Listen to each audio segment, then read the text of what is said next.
আবারও উত্তপ্ত মেলাঘর, থানা ঘেরাও এবং রাস্তা অবরোধ করেন পূর্ব চণ্ডীগড়ের মহিলারা বুধবার বিকেল ৩টায়। তাদের অভিযোগ, পৌর পরিষদের চেয়ারপারসন অনামিকা ঘোষ মিথ্যা মামলা করেছেন গ্রাম প্রধান সেন্টু বর্মনের বিরুদ্ধে। কিন্তু প্রশ্ন হচ্ছে, গতকাল চেয়ারম্যানের সমর্থনে থানা ঘেরাও ও রাস্তা অবরোধের কারণে সাধারণ মানুষ পথচারী প্রচণ্ড হয়রানির শিকার হতে হয়।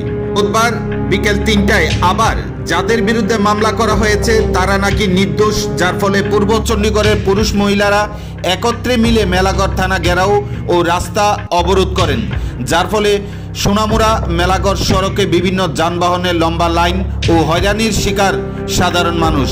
এরা নিকো বাণিজ্য এবং ঘুষ বাণিজ্যে মারামারি করবে, আর সেই জায়গায় সাধারণ মানুষকে ভোগান্তির শিকার হতে হবে। এটা কাম্য নয়, এমনটাই অভিযোগ করেন এক পথচারীর অভিযোগ, সরকারের থেকে সরকারকে বদনাম করার জন্য কিভাবে সড়ক অবরোধ করেন ওনারা, কোথায় থেকে ওনারা এমন সাহস পেলেন? কোনো কিছু হলে বর্তমান সমাজে সড়ক অবরোধ করে বসেন জনগণ। এই নিয়ে ক্ষোভ প্রকাশ করলেন এক পথচারী।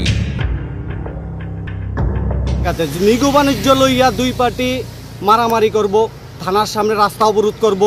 আজকে আসামি ধরছে না কেন? আসামি ধরে নিয়ে আইলো পুলিশ, তারপরে আবার রাস্তা অবরোধ। আসামি কেন ধরলো?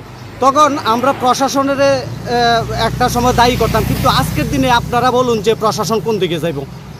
আসামি ধরে নিয়ে আইলো যারা অপরাধ করলো, কিন্তু আবার আসামিকে ছাড়ার জন্য আরেক দলাইয়া রাস্তা অবরোধ হাজির। আসামি কেন ধরলো? কিন্তু আজকে প্রশাসনের উপরে আঙ্গুল উঠছে যে প্রশাসন কাজ করে না। প্রশাসন কোন দিকে যাবে এবার বলুন? আদতে হয়রানির শিকার কে হচ্ছে? আদতে তো আজকে হয়রানির শিকার আমরা জনগণ।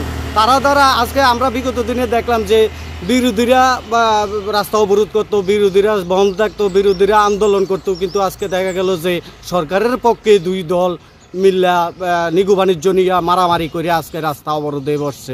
দুই দল একদিন বসলো বাদী, একদিন বসলো বিবাদী এই রাস্তা অবরোধে। কিন্তু আদতে কিন্তু যাইয়া সেই আমরা জনসাধারণে এই ভোগান্তির শিকার হচ্ছি দিন দিন।